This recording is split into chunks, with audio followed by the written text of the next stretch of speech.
오늘 우리에게 주시는 하나님의 말씀을 봉독하겠습니다. 로마서 5장 3절로 4절입니다. 다만 이뿐 아니라 우리가 환난 중에도 즐거워하나니 이는 환난은 인내를, 인내는 연단을, 연단은 소망을 이루는 줄 알미로다. 아멘. 오늘은 환난을 자랑하다란 제목으로 로마서 강의 쉬운 두 번째를 진행하겠습니다. 우리는 지난 시간까지 로마서 5장 1절로 2절의 말씀을 살피면서 예수 그리스도를 믿는 그 믿음 안에서 이제 하나님과 더불어 화평된 자가 되었고, 또한 동시에 하나님의 영광의 그 소망 안에서 즐거워하며 또한 기뻐하며 자랑하는 자가 바로 우리 신자임을 확인했습니다. 이것이 얼마나 대단하냐면 예수 그리스도 안에서 완성되었다는 사실입니다. 그러므로 그 어떠한 것도 방해하거나 막거나 회방 놓거나 또는 갈라놓거나 번복시킬 수 없다는 것입니다. 무효로 할 수가 없습니다. 이것이 복음이 갖고 있는 능력이며 또한 축복이라고 하는 사실이죠. 신자는 이제 예수 그리스도의 그 복음 안에서 참된 기쁨과 자유를 누리게 됩니다. 이것이 현재 신자의 신분이요 위치라고 하는 것이죠. 이것이 성경이 말하는 복음입니다. 그러니까 성경이 말하는 복음은 인간에게 어떤 조건이나 자격이 있어서 얻게 되는 것이 아니며, 인간이 무엇인가를 노력하고 수행해서 얻어내는 것도 아닙니다. 그래서 복음은 인간에게 맞춰져 있지 않고 오직 하나님에게만 맞춰져 있습니다. 그래서 기독교는 믿음의 대상이신 하나님에게 관심이 있습니다. 사람에게 관심이 있는 것이 아니라 하나님에게 관심이 있다는 것입니다. 물론 존 칼빈이 말했듯이 하나님에게 관심이 있으면 동시에 인간에게도 정당한 관심이 있게 된다는 것이죠. 즉 하나님을 아는 지식과 인간을 아는 지식은 이제 같다는 것입니다. 그러니까 전혀 인간을 배제한다는 것은 아닙니다. 하지만 그 우선권이, 그 전제가 바로 하나님에게 맞춰져 있다는 것입니다. 다른 여타 종교들은 믿음의 대상이 무엇인지 관심이 없습니다. 반면에 우리 기독교, 성경이 말하는 복음 구원은 하나님에게 초점이 있고 그분이 어떤 분인지에 대하여 촉각을 가지고 있다는 것입니다. 그러니까 다른 종교들은 무엇을 믿든 사실 상관이 없습니다. 하나님을 믿든 부처님을 믿든 알라신 혹은 힌두교에서 말하는 브라만이나 시바신을 믿든 상관이 없습니다. 심지어 무속신앙에서 말하는 샤머니즘이나 토테미즘에서 숭상하는 그 자연 숭상, 어떤 걸 믿든지 사실 상관도 없고 문제도 없습니다. 그런 여타 종교에서 중요시 여기는 것은 인간의 신심, 인간의 믿음인 것이죠. 인간이 자신의 능력과 행위와 노력과 갸륵하고 순전한 열심으로 얼마나 신실하게 치성을 드리느냐에 관심이 있을 뿐이죠. 어떤 신을 믿느냐는 중요하지 않습니다. 그러나 이 성경이 말하는 이 기독교는 오직 하나님을 섬기며 하나님을 믿으며 하나님에게 관심이 있단 말입니다. 인간의 노력과 행위와 인간의 어떤 갸륵한 신심, 인간의 믿음이 아니라 하나님에게 모든 초점이 맞춰져 있습니다. 그러니까 기독교를 이런 식의 인간의 행위와 인간의 노력과 인간의 선택과 인간의 열심과 인간의 치성과 인간의 어떤 노릇에 기독교를 정초시킨다면 그것은 기독교가 아닌 것입니다. 우리의 노력과 수고, 행위, 거룩한 행실이 우리의 구원과 영원한 축복을 좌우하지 않습니다. 기독교의 복음과 믿음은 오직 하나님의 은혜요 예수 그리스도의 십자가 위에만 놓여져 있습니다. 그것을 통해서만 우리는 구원을 얻고 영원한 영광에 들어가는 것입니다. 이것이 성경이 말하는 복음입니다. 그러니까 이 부분을 정확하게 이해하셔야 합니다. 이 부분을. 그러니까 인간의 어떤 노력과 행위로 복음을 이해하면 그것은 기독교가 아닙니다. 그건 잘못된 복음입니다. 거짓된 복음입니다. 좀 더 강하게 말하면 가짜입니다. 성경이 말하는 복음은 오직 하나님의 은혜입니다. 예수 그리스도의 십자가라 말입니다. 거기로 가야 합니다. 그것만을 붙들어야 한다는 것입니다. 이것이 성경이 말하는 복음인 것입니다. 이 복음 위에만 우리의 소망이 있습니다.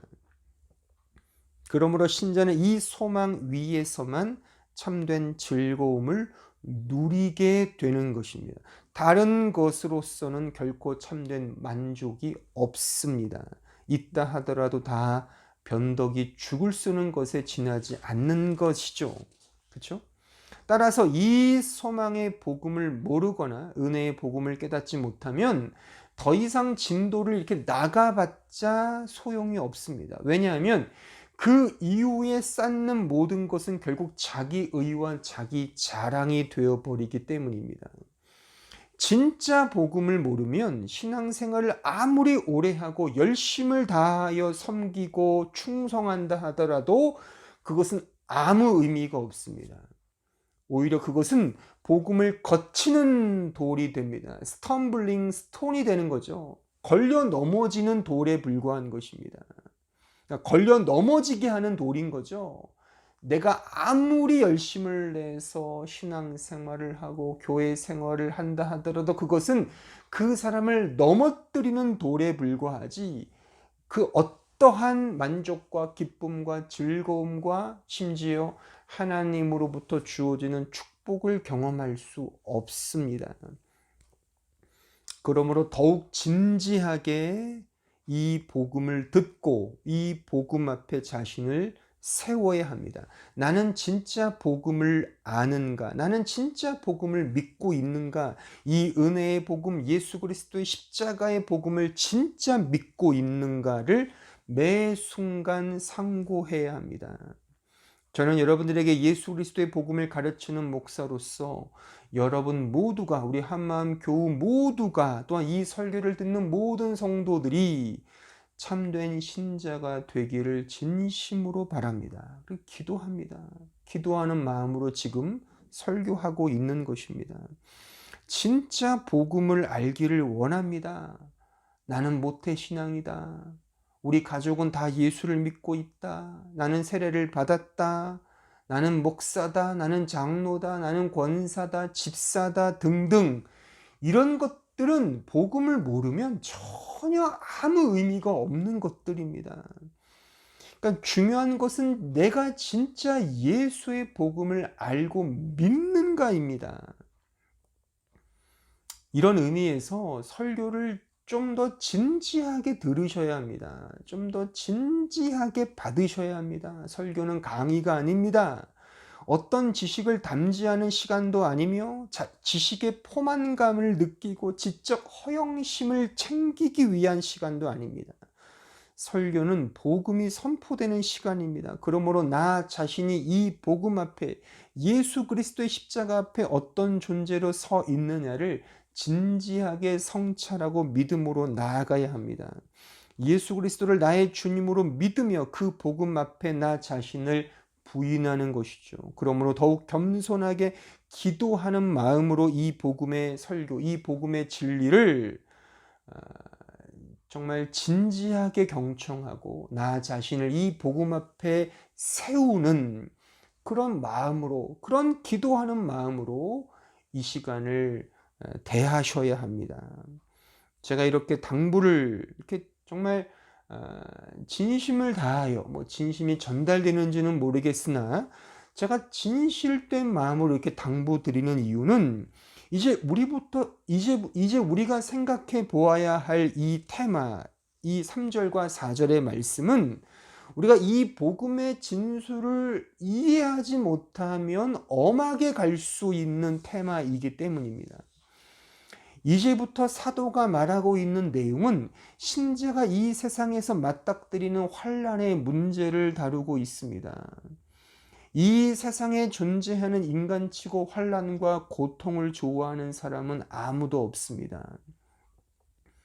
지금 우리가 이 환난을 다루면서 지금까지 논의하고 우리가 배운 이 복음의 내용을 모르면 이 환난, 성경이 말하는 이 환난의 테마를 우리는 엄하게 이해하게 되고 또한 이상한 방향으로 가게 하며 심지어 현재 당면한 이 환난 때문에 하나님을 원망하고 불평하며 복음의 길이 아닌 세상의 길로 가게 하는 어떤 하나의 도구가 된다는 사실을 우리는 알아야 하는 것입니다. 그래서 제가 이 설교 서두에 이 복음이 얼마나 중요한지를 제가 역설하는 것입니다. 이 복음을 모르면 기독교의 실천은 꽝입니다. 이 예수의 복음을 모르면 기독교 윤리, 도덕, 어떻게 신자답게 살아야 한다, 책임을 가지고 이 세상의 빛과 소금의 역할을 해야 한다, 그런 자가 돼야 한다, 이 모든 말들은 아무런 가치가 없게 됩니다. 복음이 그 중심에 있어야 합니다. 복음을 모르면 이 모든 것들은 다 꽝이 된다고 하는 사실을 우리는 꼭 마음에 새겨야 합니다. 그러니까 환난이 그런 주제라는 것이죠. 그러니까 오늘 본문에 보면 이 환난이 신자의 필수 과목으로 강조되어 있습니다. 옵션이나 선택사항이 아니라 더군다나 특별히 구별된 어떤 사역자를 위하여 주어지는 그런 환난 정도만이 아니라 신자라면, 그러니까 예수를 믿는 신자라면 누구나에게 반드시 찾아오는 것이 바로 환난이라고 오늘 이 말씀이 우리에게 강조하고 있습니다. 따라서 예수 그리스도의 은혜의 복음에 대한 분명한 이해가 없으면 이 환난의 문제에서 여러분들은 분명 막히게 될 것입니다. 기존에 알고 있던 잘못된 복음으로 인해, 즉 인본주의적 복음으로 인해 심한 충돌을 일으킬지도 모릅니다. 그래서 아마도 분명 이게 무슨 기독교야, 이게 무슨 기독교야 라고 불평과 불만을 토로하며 배교할 수도 있다는 사실이죠. 그러나 복음을 진정 깨달은 참된 신자는 그 환난 안에 감춰져 있는 하나님의 은혜로우신 손길과 그 사랑하시는 신적 의지를 경험하게 될 것입니다. 그 은혜가 얼마나 큰지 감격하며 심지어 자랑하며 찬양할 것입니다.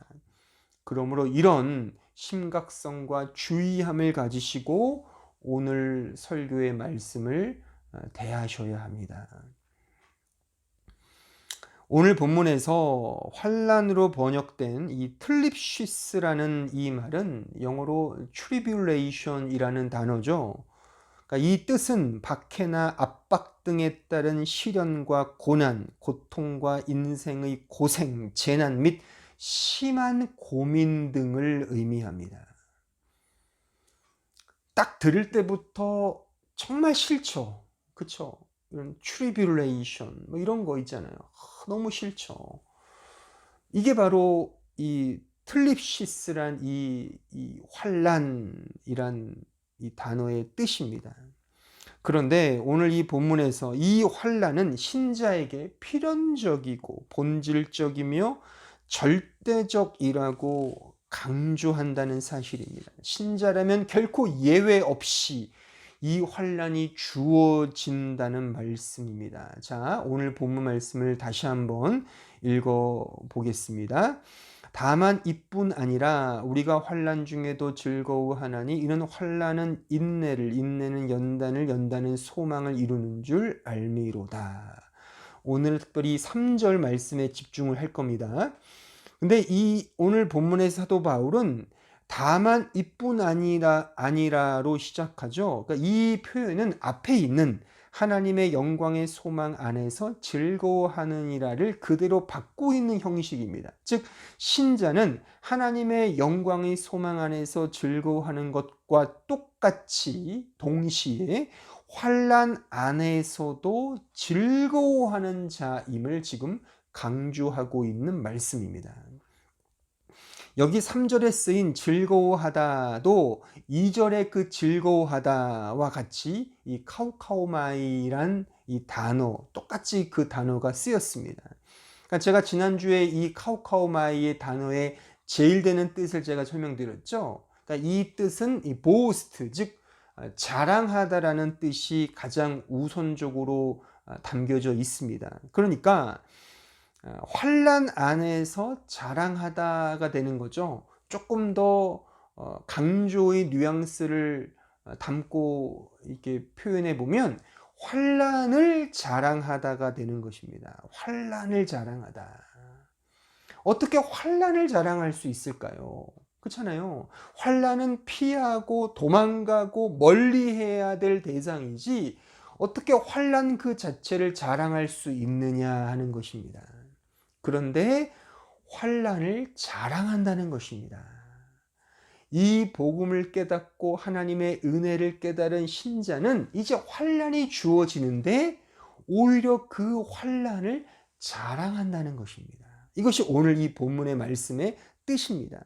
그럼 왜 어떻게 신자는 이 환난을 자랑합니까? 왜 이 환난을 자랑합니까? 너무나도 싫은 이 환난을 왜 신자는 자랑하며 즐거워하느냐 말입니다. 그 정답은 간명합니다. 이유는 바로 복음을 알기 때문입니다. 예수 그리스도를 나의 주로 믿기 때문에 바로 환난을 자랑하는 것이죠. 즉 복음을 믿기 때문에 예수를 나의 주로 믿기 때문에 그 믿는 자에게 하나님이 환난을 주신단 말입니다. 그러니까 신자 입장에서 보면 내가 진짜 이제 하나님의 자녀구나. 나는 이제 하나님께 선택받은 하나님의 백성이구나. 복음을 믿고 있는 증표구나를 이 환난을 통해 확인하기 때문에 이 환난을 자랑하게 된다는 사실입니다.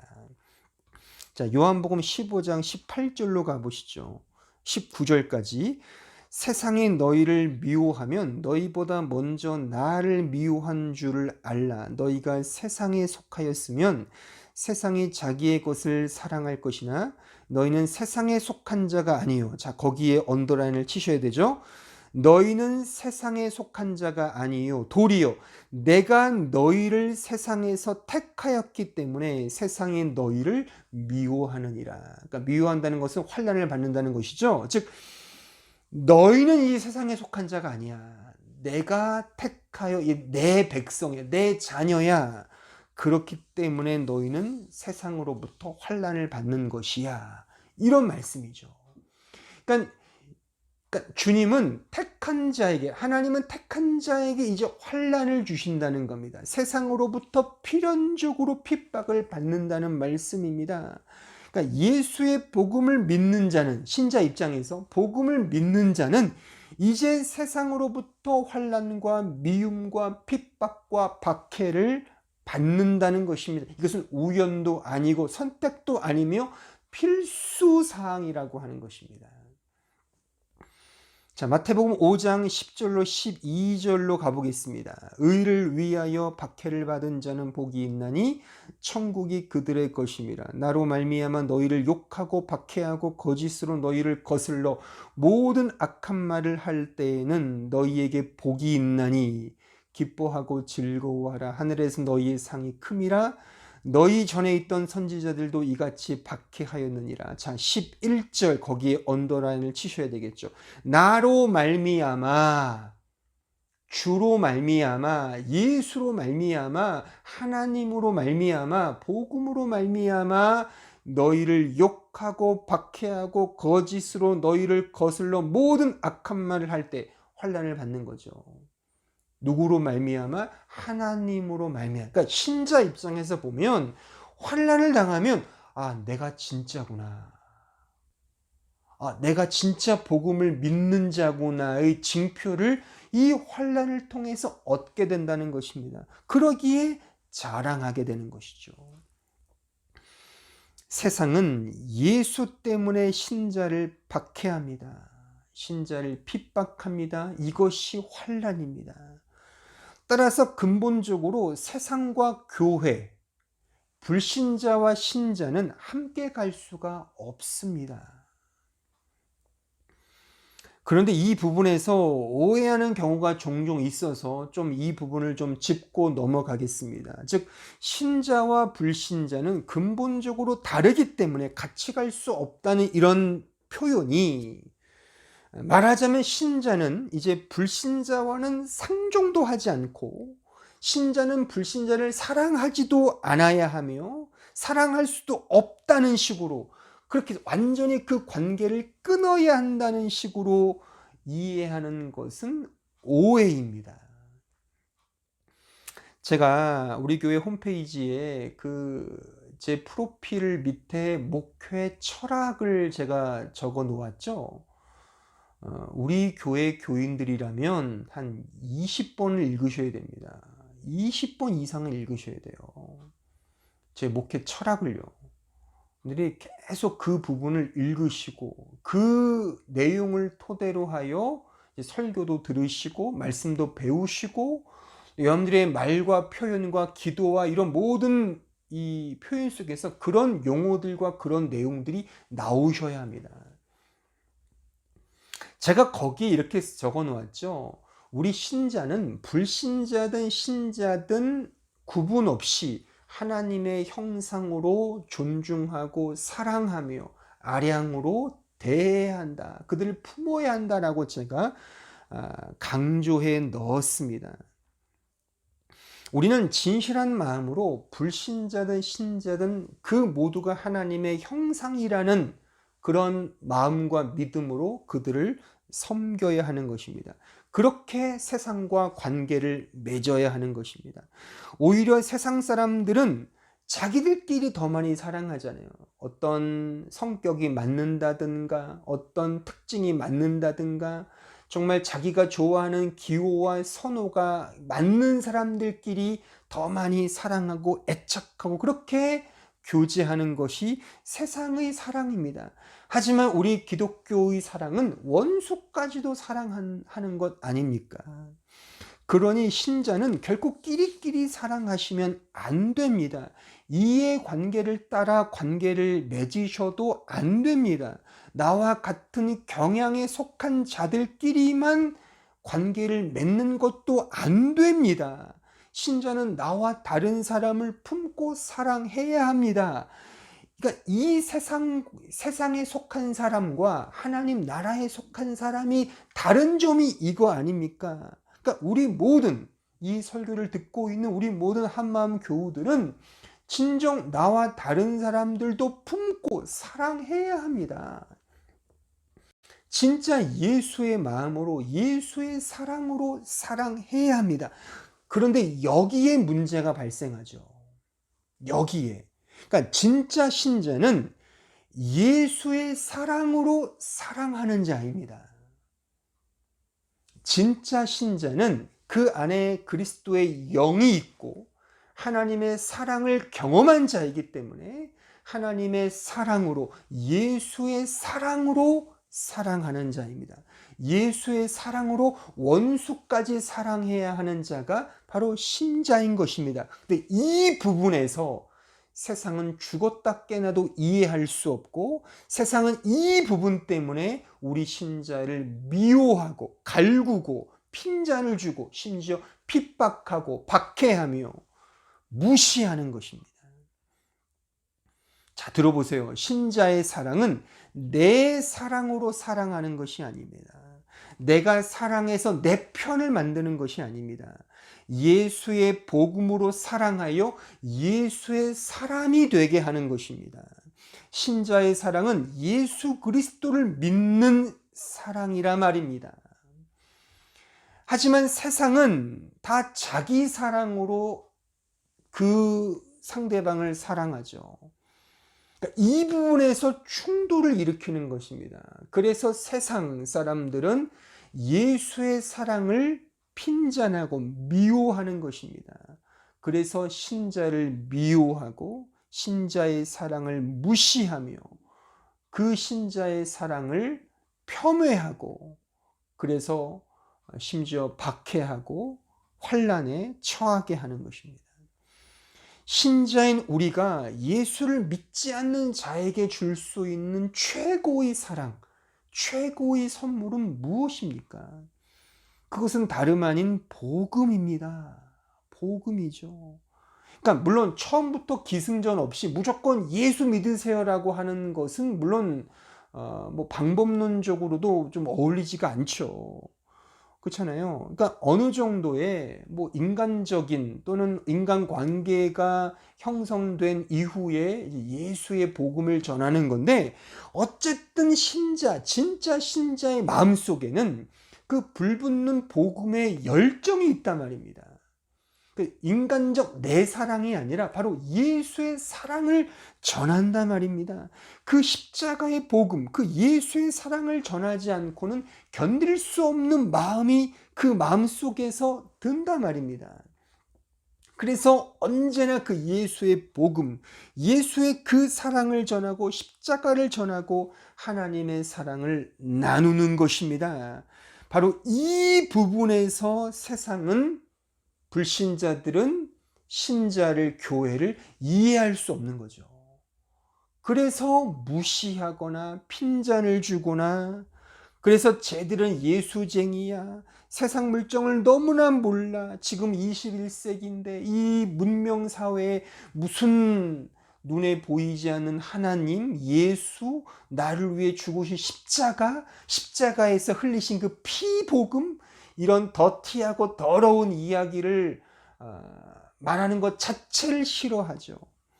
그래서 신자가 세상으로부터 핍박을 받는 겁니다. 환난을 당하는 거죠. 어떤 의미에서 또한 무시를 당하는 것입니다. 왕따를 당하고 냉대를 당하고 갈굼을 당하는 것입니다. 이것이 세상으로부터, 불신자들로부터 신자와 교회가 당하는 환난인 것입니다.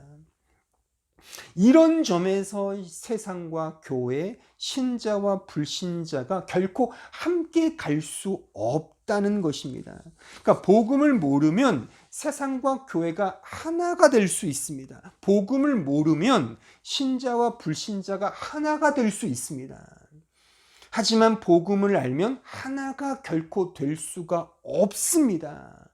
세상은 교회를, 불신자는 신자를 무시합니다. 진짜 복음을 전하면, 진짜 예수 복음을 전하면 우리의 윤리적인 모습, 어떤 착한 행실, 바른 태도, 에티켓, 정말 멋있는 문화인다운 모습, 이런 것들을 통해 교제하고 나누고 사귀면 절대 무시당하지도 않고 핍박당하지도 않고 갈굼당하지도 않습니다. 그러나 예수 복음을 전해보세요. 예수의 사랑을 전해보세요.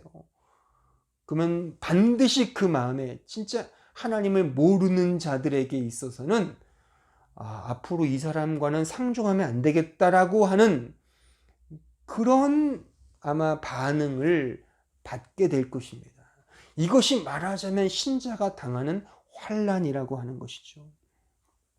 이러한 점에서 세상과 교회는, 불신자와 신자는 같이 갈 수 없다는 것입니다. 진짜 예수의 사랑으로 사랑하면 세상으로부터 받는 어떤 반응은 우리가 기대하고 우리가 원하는 것처럼 되지 않습니다. 그것이 말하자면 환난이라고 하는 것이죠. 한번 진짜 예수의 복음으로, 그 십자가의 사랑으로 한번 섬겨 보십시오. 세상으로부터 어떤 반응이 주어지는지 단번에 아실 수 있을 것입니다. 진짜 복음으로 사랑하지 않고 세상적인 사랑으로 사랑하니까.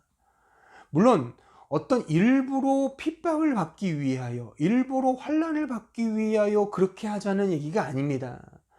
진짜 예수의 불붙는 복음의 사랑으로 사랑하면 세상은 그 신자를 이해할 수가 없을 것입니다. 교회가 진짜 예수의 복음, 하나님 나라의 복음을 전해보세요. 세상으로부터 칭찬을 들을 수 있겠습니까? 세상으로부터 존경을 받을 수 있겠습니까? 그렇지 않다니까요. 이 시대의 교회가 진짜 복음을 말하지 않고 진짜 하나님 나라의 가치를 말하지 않고 다 간디식으로, 어떤 슈바이처식으로, 인본주의적으로, 도덕적으로, 윤리적으로 그런 식으로 복음을 이렇게 교묘히 바꿔서 전하니까 세상으로부터 존경을 받고 세상으로부터 인정을 받는 겁니다. 근데 복음의 길은 그게 아니지 않습니까? 복음의 길은 좁은 길을 걸어가는 거예요. 나 자신을 부인하고 십자가를 지고 그 오직 하나님의 나라의 가치를 위하여, 이 세상의 가치가 아니라 말입니다.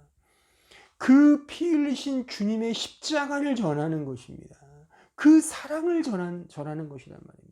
인간적 관계의 사랑을 전하는 것이 아니라 오직 복음의 사랑을 전하는 것이 이 기독교, 신자, 교회가 전해야 할, 또 보여야 할 진정한 빛과 소금, 그것의 사랑이라고 하는 것입니다. 그렇기 때문에 같이 갈 수가 없다는 것입니다. 세상을 품지 말자, 세상과 절교하자, 상관하지 말자가 아니라 진짜 예수의 복음을 전하면 이렇게 핍박을 받는다는 겁니다. 그러니까 신자 입장에서는 진짜 복음을 경험하여 복음의 사랑을 전하는데 환난을 겪어요. 그러면 그 환난과 핍박을 통하여 어떤 마음이 들겠습니까? 오히려 그 환난과 핍박을 자랑하겠죠. 왜요? 그 증표를 얻은 거니까. 그 증표를 확인하는 거 아닙니까? 아, 진짜 내가 예수의 사람이구나. 내가 진짜 복음의 사랑이구나. 다른 사랑이 아니라, 다른 가치가 아니라 오직 하나님의 나라의 가치, 그 십자가의 사랑을 전하기 때문에 받는 환난을 통하여 오히려 그것을 자랑하고 감사하게 된다는 것입니다. 이것이 성경이 말하는, 오늘 본문이 말하는 환난을 받는다라고 하는 그 말씀의 의미입니다. 그러므로 신자 입장에서 보면 이런 환난을 당함으로써 오히려 이 세상의 무가치함을 깨닫고 이 세상을 의존하는 것이 아니라 눈을 들어 하늘을 바라보며 하나님의 영광의 소망을 기대하고 그것을 바라보게 되기 때문에 오히려 이 환난이 또한 이 신자에게는 축복이며 은혜라고 하는 사실을 알게 되는 것입니다. 그 환난을 통해 진정한 세상의 사랑 없음, 무가치함을 깨달아 오직 하늘의 소망을 갈망하게 됩니다. 이런 점에서 신자에게는 반드시 필연적으로 환난이 주어지고 그 환난을 통해서 이 은혜와 축복을 경험하게 되는 것입니다. 그러므로 예수 믿으면 반드시 이 환난이 오게 됩니다. 그러니까 예수 믿으면 모든 환난으로부터 해방된다는 식의 말도 안 되는 그런 삼중복음이니 무슨 삼박자 축복이니 하는 것은 전혀 성경이 말하고 있는 복음이 아닙니다. 그것은 다 잘못된 복음이라니까요. 그러니까 예수를 믿으면 반드시 환난이 옵니다. 어떤 식으로든 갈등이 오고 고민이 오고 그 툴립시스, 그 트리블레이션이 온단 말입니다. 그 고통이 온단 말입니다. 어떤 식으로든. 그래서 그 고통 안에서, 그 고난 안에서 이 세상의 무가치함을 깨닫고 진짜 내가 소망해야 될 것은 하나님의 나라구나, 저 십자가만을 바라보아야 하는구나를 이제 깨달으면서 감사하게 되겠죠. 그 안에서. 그래서 그 환난을 오히려 자랑하고 즐거워하게 된다는 것입니다. 신자이기 때문에 당하는 환난과 고난이라는 사실을 우리는 꼭 기억해야 하는 것입니다. 신자가 아니면 이런 환난과 고난과 고통과 갈등과 번민과 이런 생각할 필요가 없죠. 신자이기 때문에. 그러니까 신자가 아니면 내 인기, 내 자랑, 내 의만 챙겨 먹으면 되잖아요. 나랑 마음 먹는 사람들끼리 사귀고 뭐 그렇게 해서 교제하고 그 동호회하고 그렇게 해서 뭐 같이 뭐 관계 맺고 얼마나 해피하고 좋습니까? 근데 신자기 때문에 해야 하는 사랑이 있단 말입니다. 이게 뭐예요? 그 십자가의 사랑을 전하는 거지 않습니까? 그 예수 그리스도의 그 가치를 향하여 사는 거 아닙니까? 그렇게 살면 반드시 세상으로부터 어떤 식의 무시와 환난과 손해를 보게 된다는 겁니다. 그러니까 도덕적, 윤리적 가치 그 정도가 아니라 우리 신자는 내가 하나님을 믿고 예수를 믿고 그 십자가를 의지하는데 하나님 나라의 가치를 추구하는데 어떻게 이 세상의 가치대로 살 수 있겠습니까? 성공을 쫓아 살 수 없잖아요. 세상 사람들이 다 가는 그 길로 갈 수 없잖아요. 왜요? 예수를 믿으니까. 더 좁은 길로 갈 수밖에 없지 않습니까? 그래서 당면하고 그래서 주어지는 고난과 그래서 주어지는 환난이 있지 않습니까? 그 길은 분명히 힘든 길이지만 그 길을 걸어감으로써 나는 진짜 예수의 사람이구나를 확인하지 않습니까? 그러니까 신자가 아니면 환난이 없다니까요. 이 세상의 사람들은 다 환난과 고난을 당하죠. 그러나 예수 때문에 당하는 환난은 없지 않냐 이겁니다. 예수 때문에, 복음 때문에 당하는 환난은 불신자들에게는 없죠. 신자에게 있단 말입니다. 그래서 성경은 이렇게 우리에게 말씀하죠. 히브리서 12장 3절로 8절을 보십시오. 너희가 피곤하여 낙심하지 않기 위하여 죄인들이 이같이 자기에게 거역한 일을 참으신 일을 생각하라. 너희가 죄와 싸우되 아직 피 흘리기까지는 대항하지 아니하고 또 아들들에게 권하는 것 같이 너에게 권면하신 말씀도 잊었도다. 일러스되 내 아들아 주의 징계하심을 경히 여기지 말며 그에게 꾸지람을 받을 때에 낙심하지 말라. 주께서 그 사랑하시는 자를 거기에 언더라인을 치셔야 되는 거죠. 주께서 그 사랑하시는 자를 징계하시고 그가 받아들이시는 아들마다 채찍질 하심이라 하였으니 너희가 참음은 징계를 받기 위함이라. 하나님이 아들과 같이 너희를 대우하시나니 어찌 아버지가 징계하지 않는 아들이 있으리요? 징계는 다 받는 것이거늘 너희에게 없으면 사생자요 친아들이 아니니라. 환난 즉 징계가 없으면 그 사람은 사생자요 친아들이 아니랍니다. 뒤집어 말하면 친아들에게는 진정 환난과 징계가 주어지고 있다는 말씀이죠. 그러므로 여러분들에게 환난이 있으십니까? 그럼 기뻐하십시오. 여러분들은 진정 하나님의 친아들이십니다. 반면에 환난이 없으십니까? 그럼 고민하셔야 합니다. 나는 과연 복음을 알고 있는가를 스스로에게 물으셔야 됩니다. 진짜 복음을 알고 말씀을 알고 십자가를 아는 사람은 이 세상에서 그 십자가를 따라 사는 자입니다. 그 복음을 따라 사는 자입니다. 십자가의 사랑으로 살아가는 자입니다. 그런 자에게 고난이 없다고요? 환난이 없다고요? 잘못 믿고 잘못 가고 있기 때문에 환난이 없는 겁니다. 회개하셔야 합니다. 다시 말씀을 제대로 들으셔야 합니다. 복음으로 가셔야 합니다. 복음을 깨닫도록 기도하셔야 합니다. 진지하게 나는 과연 복음을 믿고 있는 자인가를 이 말씀을 비추어서 자신의 영혼을 확인하셔야 하는 겁니다. 물론 성경이 신자에게 환난 중에 즐거워하라라고 하신 이 말씀이 환난과 연단을 당했을 때 그냥 아무 생각 없이 마냥 즐거워하거나 기뻐하라는 그런 말씀은 아닙니다. 그러니까 성경이 말하는 신자의 환난은 그 환난을 주시는 하나님을 알고 그 하나님과 나 자신의 관계를 확인하라는 차원에서 그 환난과 연단과 시험과 고난을 그렇게 우리에게 주시는 것입니다. 이런 의미에서 환난은 분명 세상적으로는 부정적이고 그래서 피하고 싶은 어떤 것이지만 복음을 아는 그리스도인과 교회에게는 하나님의 사랑을 확인하는 증표가 된다는 사실을 우리는 알아야 합니다. 그러니까 무조건 환난, 무조건 연단, 무조건 고난이라고 해서 뭐 일부러 고난과 환난을 당하기 위하여 이렇게 매진하라는 것은 아닙니다.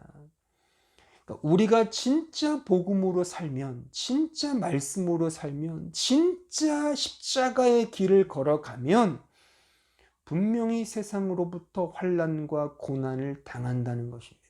또한 그것이 오히려 하나님 편에서는 우리에게 주시는 하나님의 사랑의 증표라고 하는 사실을 꼭 기억하자는 것입니다.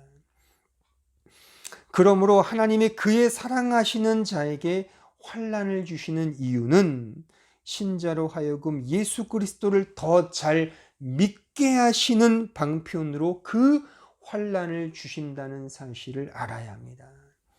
또 굉장히 양면적이죠. 그러니까 우리가 복음대로 살면 분명히 세상은 그 신자를, 교회를 이해하지 못하기 때문에 오히려 우리를 환난과 핍박으로 대한다는 것이잖아요. 근데 이것을 하나님 편에서는 이것이 하나님께서 우리에게 주시는 사랑의 증표라고 하는 것입니다. 굉장히 양면적이고 역설적인 것이지만 결국 하나님이 그렇게 우리를 인도하신다는 것이죠. 그래서 우리를 하나님을 더 잘 믿게, 하나님만을 더 의지하도록, 하늘의 소망을 품도록 우리를 그렇게 끌고 가신다는 것입니다. 하나님은 그의 택한 자녀들을 사랑하시기에 그 길로 인도하시는 겁니다.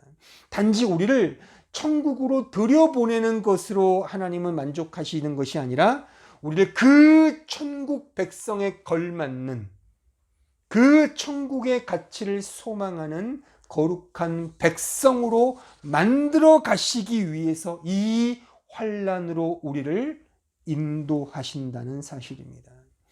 하나님은 신자를 장소적 차원에서 천국으로 들어가게 하심만이 아니라 그 신자를 거룩한 자녀로 만드시는데 목적을 두십니다. 이것을 위해서 우리에게 환난을 허락하십니다. 이스라엘 백성들을 한번 생각해 보십시오. 이스라엘 백성들에게, 즉 출애굽한 이스라엘 백성들에게 하나님은 광야를 허락해 주셨습니다. 말하자면 그 광야의 길이 하나님께서 그들에게 주시는, 그들을 거룩하게 만드시는 하나의 수단이요 도구였다는 사실입니다. 분명 광야는 힘든 길이었습니다. 그렇죠? 굳이 그렇게까지 하실 필요가 있을까라고 아마 생각이 들 수 있습니다. 좀 억지스러운 인도라고 생각을 합니다. 그러니까 애굽에서 가나안 땅까지는 그렇게 먼 거리가 아닙니다. 그냥 쉽게 갈 수 있습니다. 그런데 그 길을 무려 40년 동안 걷게 하십니다. 그런 40년 동안, 그 긴 40년 동안 광야의 생활을 그들에게 허락하시는 것이죠. 그러니까 이해가 되지 않죠. 여기서 우리는 이것을 이해해야 합니다. 즉 하나님께서 이스라엘 백성들에게 단지 가나안 땅에 들어가게 하시는 것이 목적이 아니라 그들을 거룩한 자기 백성으로 만드시기 위해서 그 목적 때문에 그 40년 동안의 광야 생활을 허락하셨다. 이 사실을 우리는 이해해야 하는 것입니다. 하나님은 이스라엘 백성들이 애굽에서부터 즐겨 먹던 생선이나 부추나 마늘과 파 등 그런 음식들을 주시지 않았습니다. 대신 메추라기와 맛없는 만나만을 주셨을 뿐입니다. 한번 생각해 보세요. 아니, 이왕에 주실 거면 이스라엘 백성들이 좋아하는, 또한 힘이 나는, 그러니까 부추와 마늘과 파와 생선, 고기를 먹으면 힘이 나잖아요. 그렇잖아요. 근데 이런 걸 주시지 않고 정말 맛대가리 없는 그런 만나를 하나님이 언제나 주신다는 겁니다. 언제나 매일 주시죠. 그러니까 참 제가 하나님이라면 좀 원하는 거 주고 줄 수 있을 것 같아요.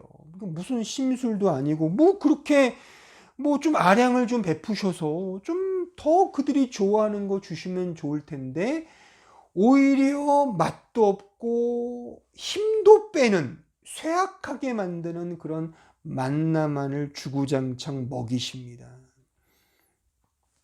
여기에 하나님의 의도가 있음을 우리는 꼭 간파하셔야 합니다. 하나님은 너희는 나만 의지해라. 애굽에 속해 있는 그 헛된 것들을 버려라. 보지도 말아라.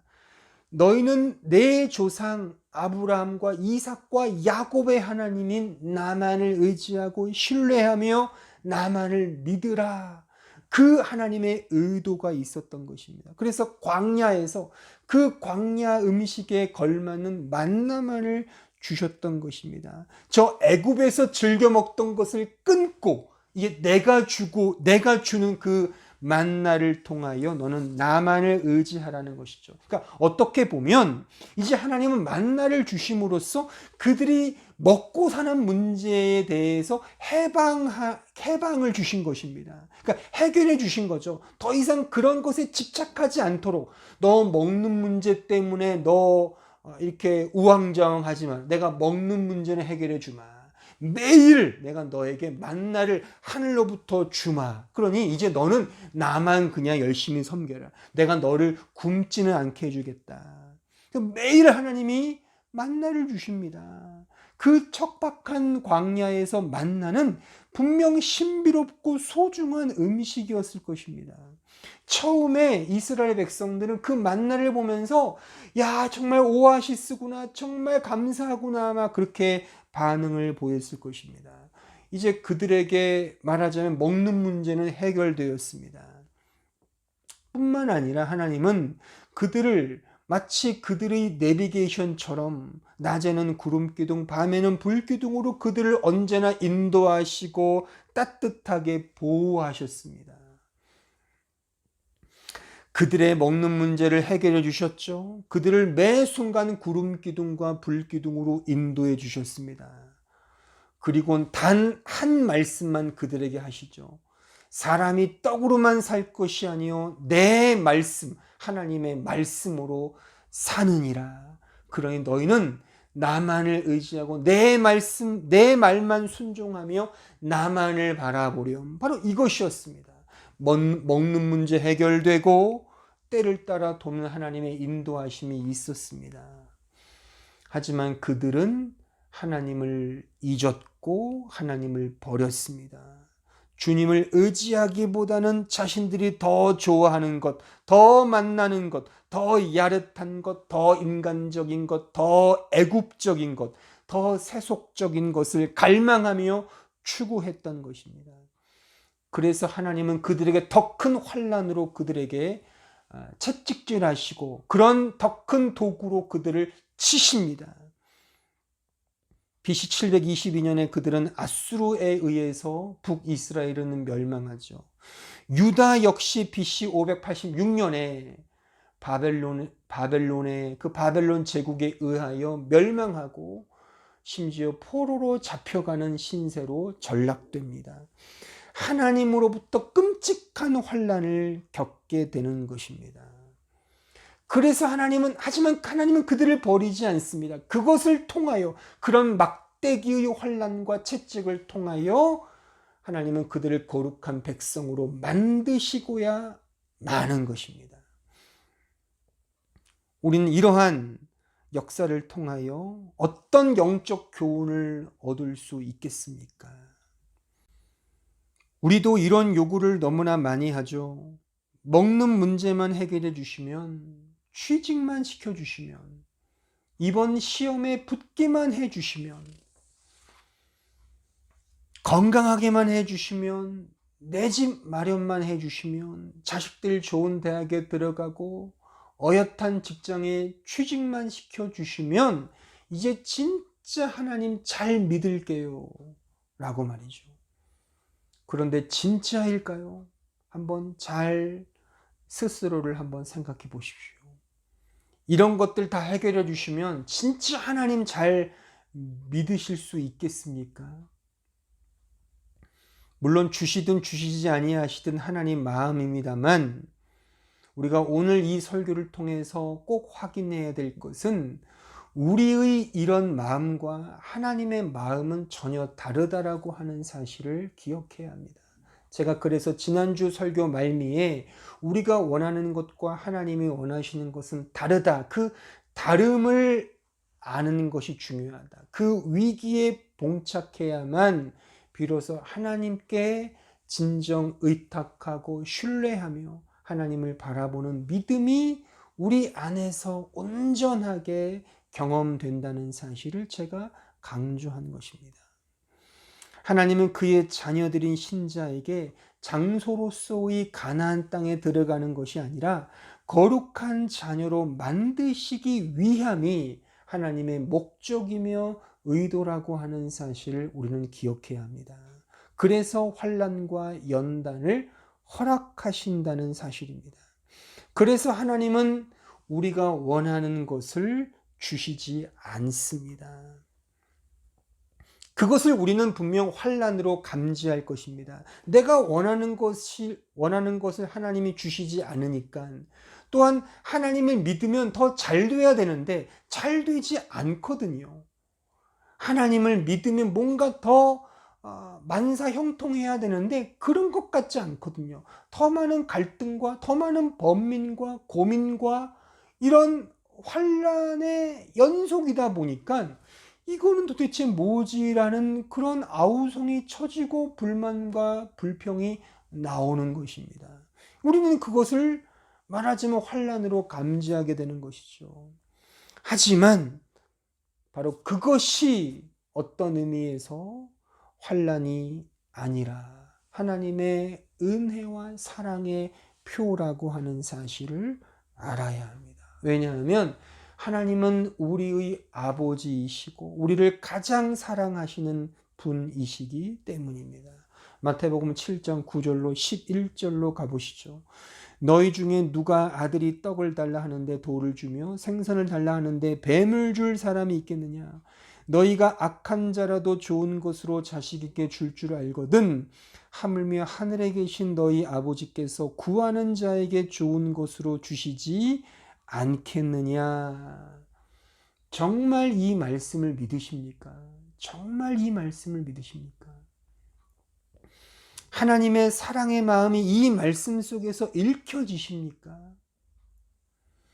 여러분들이 진짜 하나님의 자녀요 그 복음을 아는 자라면 이 말씀 속에서 하나님의 은혜의 간섭하심을 감사히 여길 수 있으셔야 합니다.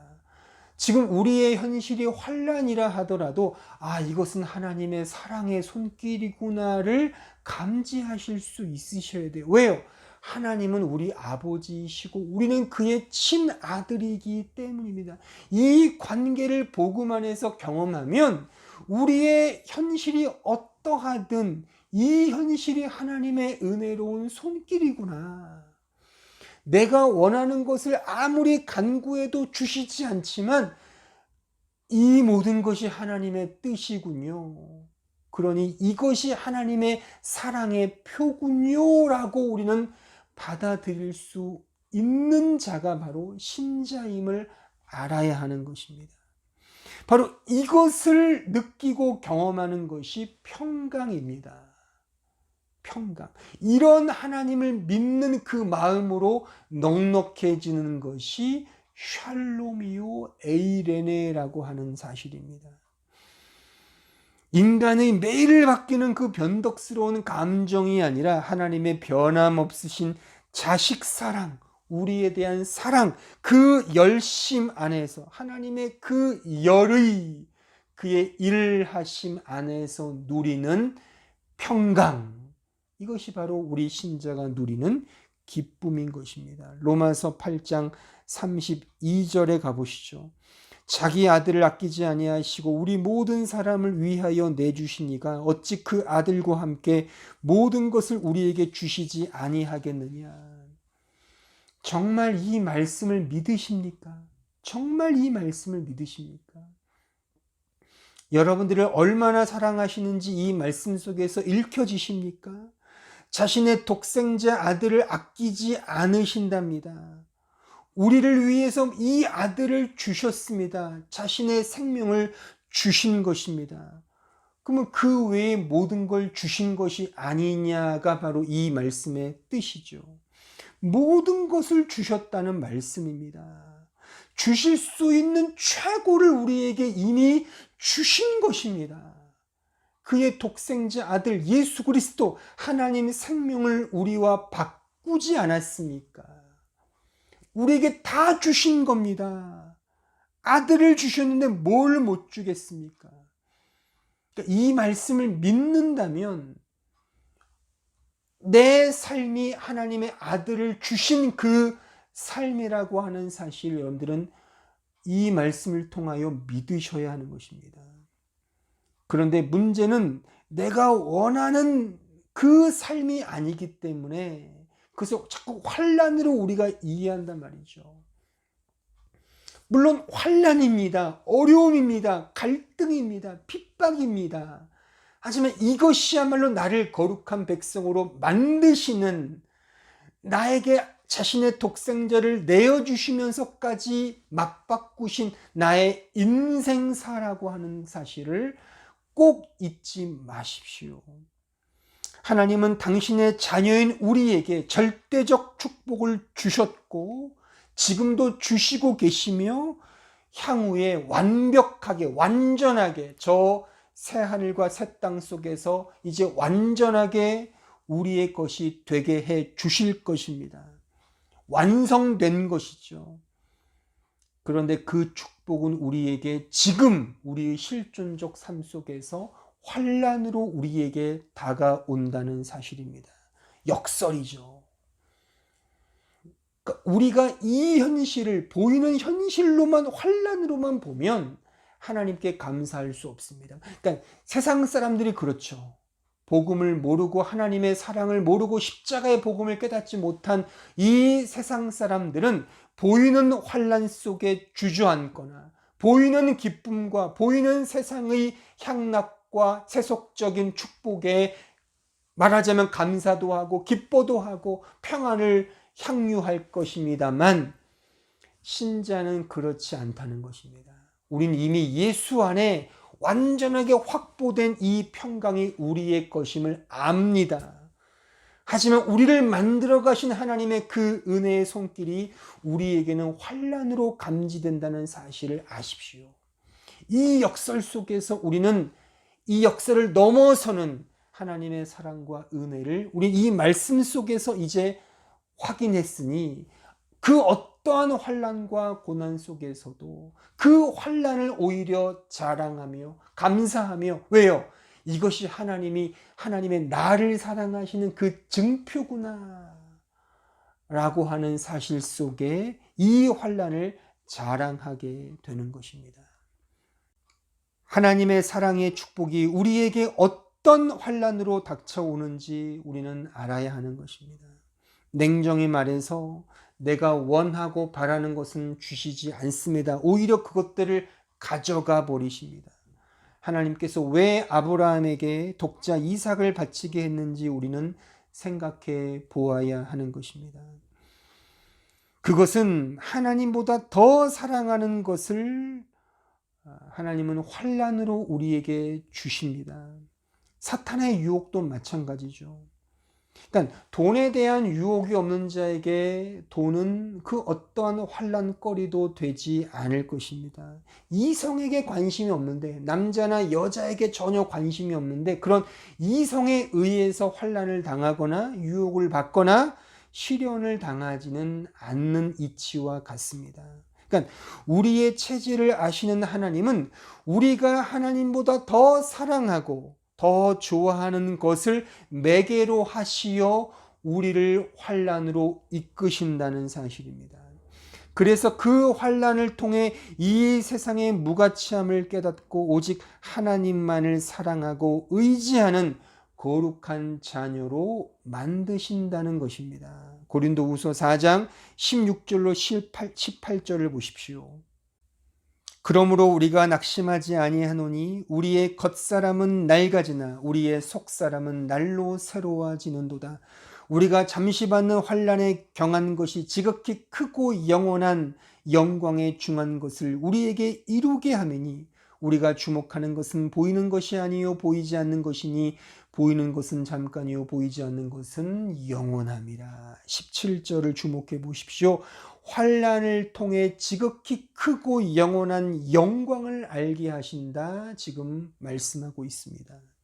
하나님은 신자에게 이 진리를 깨닫게 하시기 위하여 환난을 주십니다.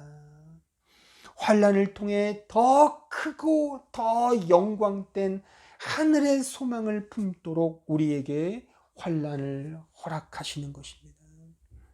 그러므로 환난을 당하고 있는 자여, 이 진리를 통하여 위로를 얻고 힘을 얻으십시오. 여러분들의 그 환난은 환난이 아니라 하나님의 은혜이며 사랑이며 축복임을 기억하십시오. 꼭 기억하십시오. 신자는 위기를 만나야 비로소 하나님을 찾습니다. 인정하고 싶지 않지만 이것이 진리입니다. 신자는 위기에 닥쳐야, 진정한 이 세상과 나 자신의 한계에 봉착해야 비로소 하나님을 의지하는 것입니다. 인정하고 싶지 않지만 이것이 우리의 실존적 믿음의 상태임을 우리는 꼭 기억해야 합니다. 이 위기, 이 한계가 우리 편에서는 환난으로 감지될 수 있으나 하나님 편에서는 그것이 은혜이며 축복이며 사랑의 손길임을 우리는 알아야 합니다.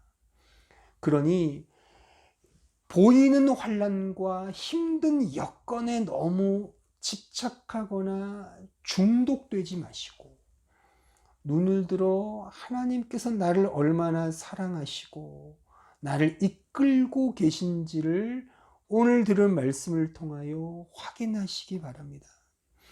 그러므로 신자가 환난에 대해 가져야 할 자세와 태도는 하나님을 향한 믿음과 그 하나님을 바라보는 소망과 그 하나님을 의지하는 사랑입니다. 그래서 신자는 이렇게 고백하는 것입니다. 하나님이 나를 정말 사랑하사 나에게 이 환난을 주사, 이 환난을 주사, 이 은혜를 주사, 이 사랑을 베푸사 하나님을 더욱 온전히 믿고 하나님을 소망하며 하나님을 사랑하게 만드시는구나. 이 고백인 것입니다. 환난을 은혜로 알고, 그래서 오히려 이 환난 중에 즐거워하며 도리어 이 환난을 자랑하는 우리 모든 한마음 교우들 되길 진심으로 바랍니다. 다 함께 기도하겠습니다. 이 시간 기도하실 때에 오늘 말씀을 생각하시면서 기도하십시오. 환난과 어려움, 분명 힘들고 고된 우리의 현실입니다만 그것은 다름 아닌 하나님께서 우리를 사랑하시며 거룩한 당신의 백성 만드시는 그 사랑과 은혜의 손길임을 꼭 기억하시고, 이 환난 중에도 감사하며 기뻐하며 이 환난을 자랑하는 정말 그런 믿음의 종 되게 해달라고 다 같이 함께 말씀을 따라 은혜를 따라 다 같이 함께 통성으로 기도하겠습니다. 은혜로우신 아버지 하나님, 저희들을 불쌍히 여겨주시고 저희들을 하나님의 거룩한 백성으로 만들어 가시는 이 과정 속에서 주시는 이 환난과 연단과 이 고난이 너무나 힘들지만 오늘 말씀을 통해 확인하였사오니 이 환난을 기뻐하며 환난을 자랑하는, 또 환난이 있을 수밖에 없는 나의 연약함을 날마다 고백하며 오직 십자가의 복음만을 붙들며 하나님의 그 사랑을 확신하며 나아가는